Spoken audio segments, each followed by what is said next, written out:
Hello guys and welcome to Skynomics academy.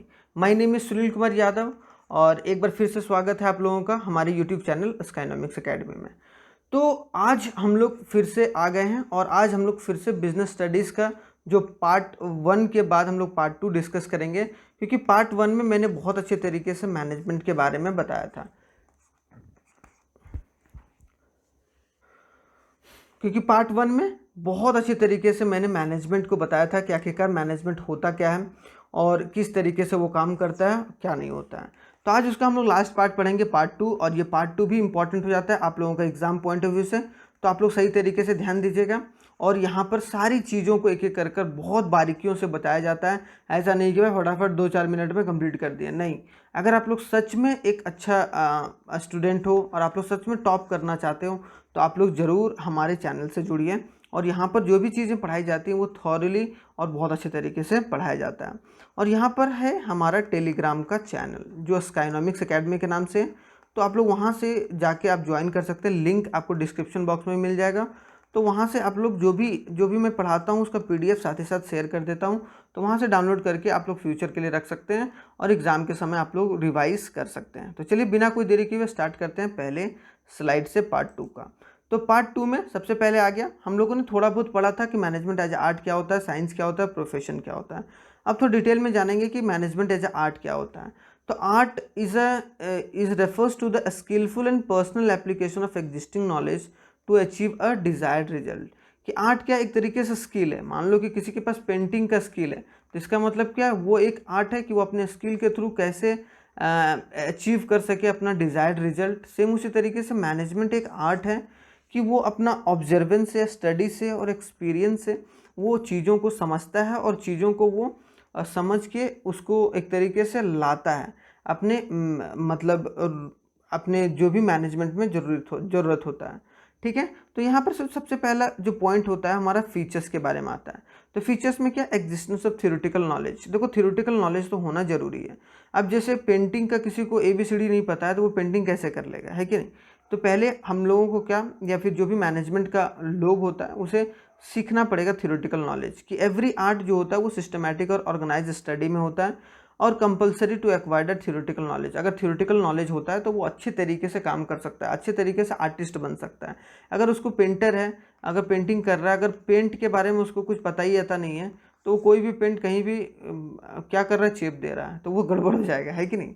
दूसरा होगा personalize application. Is use the basic knowledge to differs from person to person and thus the art is very personalize concept. ये क्या, एक personalise concept है जो एक art को बताता है कि भाई एक ये पर्सनल ये अटैचमेंट की बात होती है कि किस तरीके से अगर वो पर्सनल चीज़ें अटैच है तो इसका मतलब क्या, वो सही तरीके से उसका यूज़फुलनेस में ला सकता है। Based on practice and creativity. देखो आपके पास नॉलेज कितना भी हो, नॉलेज आप बहुत रख लो, लेकिन आप सामने वाले बंदे को वो चीज़ समझा ही नहीं पा रहे हो तो इसका मतलब क्या है कि आपका आर्ट ऑफ कम्युनिकेशन अच्छा नहीं है। मतलब आर्ट ऑफ कम्युनिकेशन अच्छा नहीं है। आप स्कॉलर तो हो सकते हो लेकिन आर्ट ऑफ कम्युनिकेशन अच्छा नहीं है। तो ये क्या है कि प्रैक्टिस और क्रिएटिविटी आता है मैनेजमेंट एज ए आर्ट में। मतलब in management also huge volume of literature and books are available in the different aspect of management.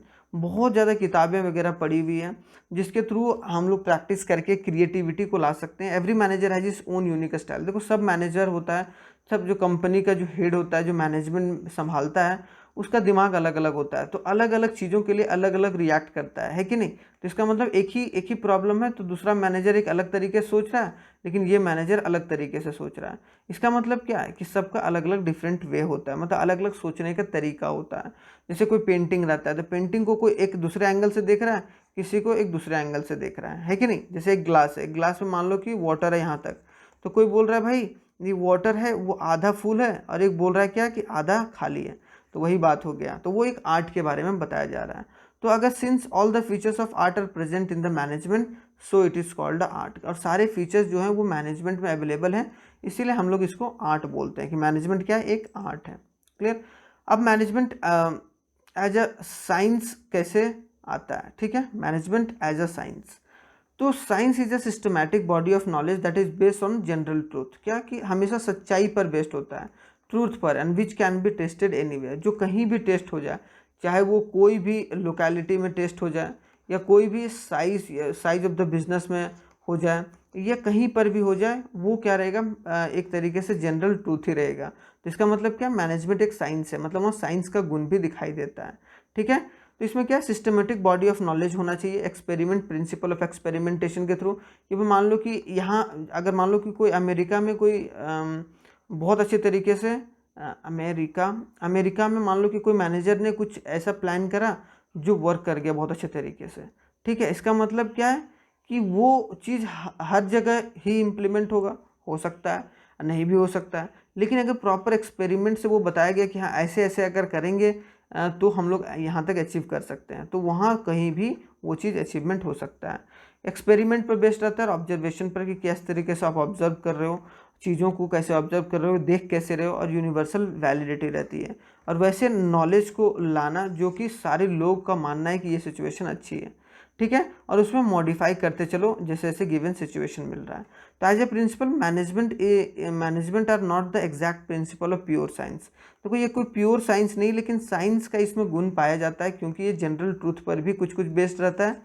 So it is also called an in exact science and the prominence of human factor in the management makes a social science. और इसी वजह से इसको social science का दायरे में रखा गया तो बोला जा सकता है। ठीक है, तो यहाँ पर हम लोग दो चीज़ समझें कि पहला कि साइंस में दो चीज़ें ज़रूरी होती हैं। जैसे मान लो कि हाइड्रोजन, मैंने पिछले वाले वीडियो में बताया था कि ये हाइड्रोजन प्लस ऑक्सीजन कि दोनों मिलाकर वाटर बनता है। तो चाहे अमेरिका में हाइड्रोजन और ऑक्सीजन मिला ले, चाहे वो यहाँ मिला ले, बात बराबर ही है। सेम उसी तरीके से मैनेजमेंट भी होता है कभी कभी कि जो चीज़ें वहाँ पर होती वो चीज़ें हमारे देश में भी अलग अलग चीज़ें, या जो बड़ी कंपनी में छोटी कंपनी वो सारी जगह होती है। तो इसको साइंस का दर्जा दिया गया है। मैनेजमेंट एज ए प्रोफेशन क्या है भाई, देखो प्रोफेशन क्या है, मीन्स होता है ऑक्यूपेशन की for which the specialise knowledge and skills are required. जैसे मान लो कि आपका प्रोफेशन है कि आप बैंक में जॉब करते हो, आप बैंकर हो, तो इसका मतलब क्या है कि आपको हर एक बैंक के चीज़ों के बारे में पता है, मतलब आपने स्किल को एक्वायर करा है, स्पेशल नॉलेज लिया है कि नहीं। इसमें मेन फीचर्स क्या रहता है कि well defined body of knowledge होना चाहिए आपको। रेस्ट्रिक्टिव एंट्री रहती है, हर कोई भी एंट्री नहीं कर सकता है मैनेजमेंट में। जिसका एक मिनिमम क्वालिफिकेशन होगा वो पर्टिकुलर मैनेजमेंट टीम में आ सकता है। ठीक है, ऐसे मान लो कोई चार्टेड अकाउंटेंट नहीं किया है, ठीक है, तो वो चार्टेड अकाउंटेंट क्या होता है कि जो मतलब जो सीए होता है वो हर एक फाइनेंस का देख रेख करता है। अब उसने फाइनेंस की अगर पढ़ाई नहीं करी है, उसने मेडिकल की पढ़ाई करी है, आप सीए में तो नहीं रख सकते हो ना। तो प्रोफेशन में घुसने के लिए आप कहीं ना कहीं एक मिनिमम क्वालिफिकेशन होनी चाहिए। ठीक है, तो और आपको एग्ज़ाम देके वो चीज़ पास करना होगा। प्रोफेशनल एसोसिएशन होना चाहिए, आपको प्रोफेशनल दिखाई होना चाहिए, आपको दिखाई देना चाहिए।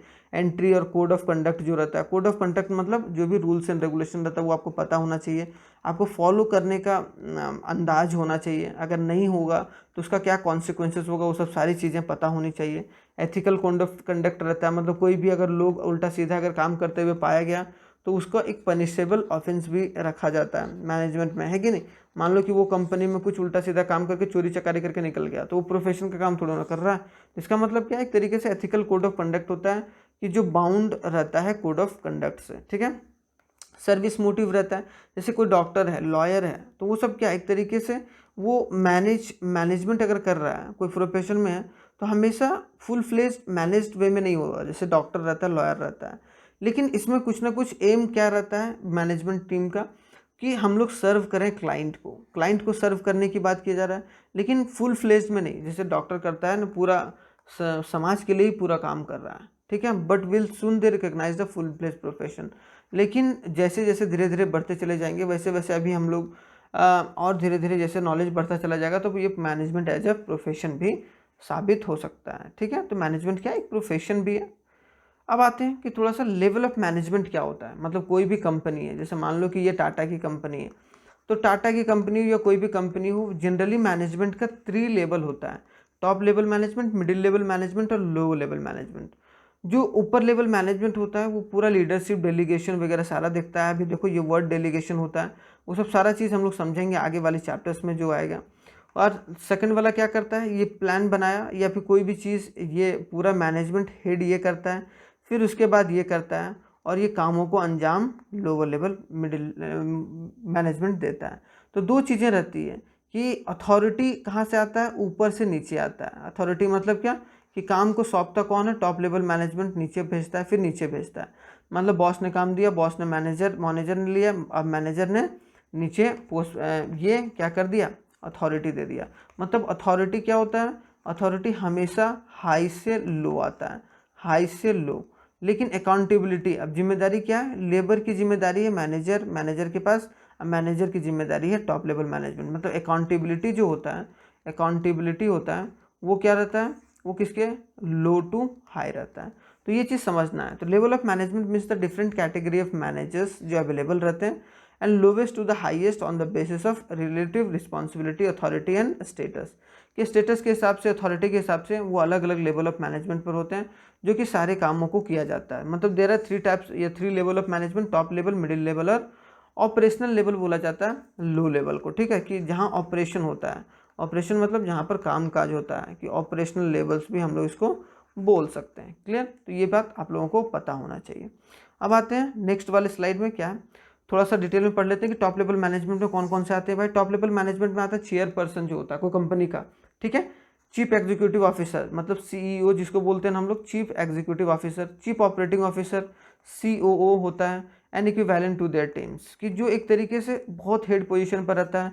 वो क्या करता है, कोऑर्डिनेट करता है वेरियस एक्टिविटीज़ को, पॉलिसी को बनाता है, ऑर्गेनाइजेशन गोल को, स्ट्रैटेजी को, और सारी चीज़ें मतलब गोल वगैरह जो सेट किया जाता है वो टॉप लेवल मैनेजमेंट के थ्रू किया जाता है। मिडिल लेवल मैनेजमेंट क्या करता है, जिससे जो डिपार्टमेंट का हेड होता है, plant superintendent, operation managers, main task not to are to interpret the policy.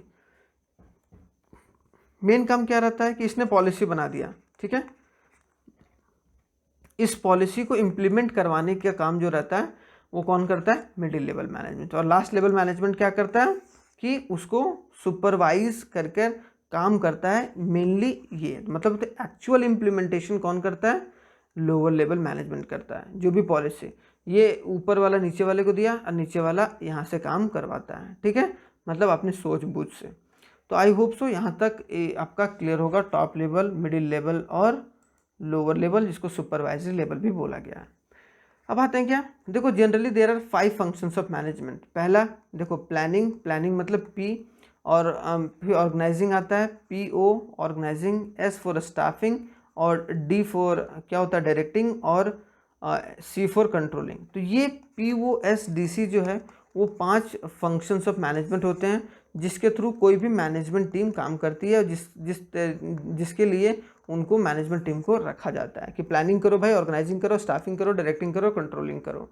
तो ये 4 चीज़ें हैं। प्लानिंग का मतलब क्या कि what to do, when to do and who is going to do, ये तीनों चीज़ के बारे में आइडेंटिफाई करना। अभी ये डिटेल में हम लोग पूरा चैप्टर पढ़ेंगे।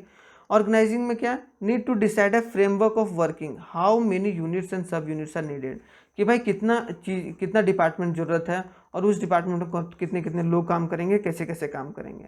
उसके बाद आते हैं कैसे कैसे काम करेंगे। अब एक्चुअल में जो लोग काम करेंगे कैसे रिक्रूट होगा, कैसे सेलेक्ट होगा लोग, तो वो स्टाफिंग में पढ़ेंगे, ठीक है, एम्प्लॉयज़ जितने भी काम करते हैं। डायरेक्टिंग गाइड करना, जो मैनेजर्स आता है, इंस्ट्रक्ट करना, इंस्पायर करना, मोटिवेटिंग करना, वो सब डायरेक्टिंग के अंदर आता है। कंट्रोलिंग के अंदर कि मॉनिटर करना कि जो ऑर्गेनाइजेशन गोल है वो कैसा परफॉर्म कर रहा है, और क्या हम लोग गोल को अचीव कर पा रहे हैं कि नहीं कर पा रहे हैं, और एक तरीके से गोल का या फिर जो बोला जाए जो टारगेट है वो अचीव हो पा रहा है कि नहीं, तो वो कंट्रोलिंग में देखना। अगर नहीं हो पा रहे हैं तो उसको किस तरीके से किया जाए परफॉर्मेंस, ठीक है। तो आई होप सो ये भी कंप्लीट होगा आपका सही मायने में। अब आते हैं क्या, एक कोऑर्डिनेशन के बारे में बात किया गया, द एसेंस ऑफ मैनेजमेंट बोला जाता है इसको, कि मैनेजमेंट तभी काम करेगा जब साथ में मिलकर लोग काम करेंगे। जब साथ में मिलकर लोग काम करते हैं ना, तो वहाँ से एनर्जी ज़्यादा बढ़ जाता है, या फिर एनर्जी लेवल इंक्रीज हो जाता है। और एनर्जी लेवल इंक्रीज होने का मतलब है कि उसका डायमेंशन भी इंक्रीज होता है। मतलब क्या, लैक ऑफ अगर कोऑर्डिनेशन है, मतलब कोऑर्डिनेट अच्छे से लोग साथ मिलकर नहीं काम कर रहे हैं, तो ओवरलैपिंग का प्रॉब्लम आ सकता है, डुप्लीकेशन का, डिले में, कियोस में, मतलब बहुत सारी दिक्कतें झेलनी पड़ सकती हैं मैनेजमेंट की टीम को अगर वो कोऑर्डिनेट नहीं करके चलेगा। तो मैनेजमेंट एक तरीके से कोऑर्डिनेशन का भी पार्ट बोला जा सकता है, ठीक है। Managements are looked at together, कि हमेशा साथ में देखा जाता है और ग्रुप में देखा जाता है। जो भी सारा चीज़ किया जाएगा वो सारा ग्रुप में किया जाएगा, कोई इकलौता काम नहीं किया जाएगा। तो कोऑर्डिनेशन में एक तरीके से प्लानिंग, ऑर्गेनाइजिंग, स्टाफिंग, डायरेक्टिंग और कंट्रोलिंग, इन 5 चीज़ों को किस तरीके से कोऑर्डिनेट करके चले मैनेजमेंट, ताकि जो मैनेजमेंट है वो सही तरीके से काम कर सके और मैनेजमेंट का नाम हो सके। सो it is not a separate function of management, rather it is a essence of management. देखो कुछ सेपरेट फंक्शन नहीं है, मतलब जैसे POSDC है ना, ये क्या है, फंक्शन ऑफ मैनेजमेंट है 5, ये 5 फंक्शंस ऑफ मैनेजमेंट है। सेम उसी तरीके से हम लोग कोऑर्डिनेशन को नहीं बोल सकते हैं कि क्या, कि वो एक अलग तरीके का टाइप्स ऑफ या फंक्शंस ऑफ मैनेजमेंट है। ये क्या, एसेंस है। एसेंस मतलब बोलते हैं कि रिजल्टेंट है, कि अगर आप अच्छे से काम करोगे तो कोऑर्डिनेशन कहलाएगा, मतलब सब चीज़ साथ में हो रहा है, सब चीज़ अच्छा हो रहा है, इसका मतलब कोऑर्डिनेट करके चला जा रहा है मैनेजमेंट के थ्रू। तो आई होप सो कोऑर्डिनेशन भी समझ में आ गया होगा। अब आते हैं फीचर्स ऑफ कोऑर्डिनेशन क्या होता है। तो पहला कि इंटीग्रेटिंग ग्रुप एफर्ट, मतलब सब लोग साथ में मिलकर काम कर रहे हैं कि नहीं, इंटीग्रेट कर कर। कोऑर्डिनेशन यूनिटी ऑफ एक्शन है या नहीं है, मतलब सब लोग एकजुटता वाला भाव दिखा रहे हैं कि नहीं। कोऑर्डिनेशन क्या है कि कंटिन्यूअस प्रोसेस, ऐसा नहीं है कि भाई मान लो कि 2-4 दिन साथ में काम किए और फिर सब लोग में आपस में क्या हो गया, मन मुटाव हो गया और वो सही तरीके से काम नहीं कर रहे हैं, तो वो कोऑर्डिनेशन नहीं कहलाएगा। तो वो कोऑर्डिनेशन कंटिन्यूअस प्रोसेस है कि हमेशा साथ में मिलकर काम करना होगा, चाहे वो तीनों लेवल, टॉप लेवल हो, मिडिल लेवल हो या फिर लोअर लेवल, जिसको सुपरवाइजरी लेवल भी बोला जाता है। कोऑर्डिनेशन क्या है, responsibility of all the manager. Coordinate करने का काम रहता है कि जितने भी मैनेजर्स रहते हैं वो लोअर लेवल मैनेजमेंट को कैसे कोऑर्डिनेट करके चला जाए। मतलब मिडिल लेवल एक तरीके से क्या करता है कि जैसे ब्रोकर होता है ना, वो काम करता है, इधर से सुना और इधर काम करवाना, ठीक है। तो वो रिस्पॉन्सिबिलिटी किसका, मैनेजर्स का रहता है। और डेलिब्रेट फंक्शन रहता है, can not establish by itself rather than a conscious effect and a part of every manager. अगर सब लोग मिलकर नहीं, एक बार सारे मैनेजर्स मिलकर बैठकर काम नहीं करेंगे तो वो ऑर्गेनाइजेशन का गोल अचीव नहीं हो पाएगा और इफेक्टिव तरीके से नहीं हो पाएगा। तो इफेक्टिव कोऑर्डिनेशन तभी अचीव होगा जब हम लोग क्या, कोऑपरेशन से चलेंगे, मतलब सब लोग साथ में मिलकर और एक ग्रुप मिलकर हम लोग काम करेंगे या ग्रुप में काम करेंगे, इकलौता काम नहीं करेंगे। तो आई होप सो कोऑर्डिनेशन भी बहुत अच्छे तरीके से कंप्लीट होगा। तो ये हुआ आपका चैप्टर समाप्त कि nature and significance of management का। तो इसके बाद हम लोग जो हेनरी फियोल है और FW टेलर है उसके मैनेजमेंट के बारे में पढ़ेंगे। उसके बाद हम लोग लास्टली POSDC जो हमारा मेन चैप्टर है उसको उस पर जाएंगे। और लास्टली हमारा फाइनेंशियल मैनेजमेंट का है कि फाइनेंशियल किस तरीके से हम लोग मैनेजमेंट करते हैं। और उसके बाद कंज्यूमर प्रोटेक्शन है, ठीक है। तो इससे भी ये इंपॉर्टेंट है क्योंकि 2019 जो कंज्यूमर प्रोटेक्शन एक्ट है, CPA एक्ट, वो इम्पॉर्टेंट हो जाता है। तो thanks for watching once again. आप लोगों को टेलीग्राम तो पता ही है कि आप टेलीग्राम से डाउनलोड कर सकते हैं और आप लोग मज़ा कीजिए, मस्ती कीजिए। तब तक के लिए थैंक यू वेरी मच। जय हिंद। मिलते हैं जल्दी ही नेक्स्ट वीडियो।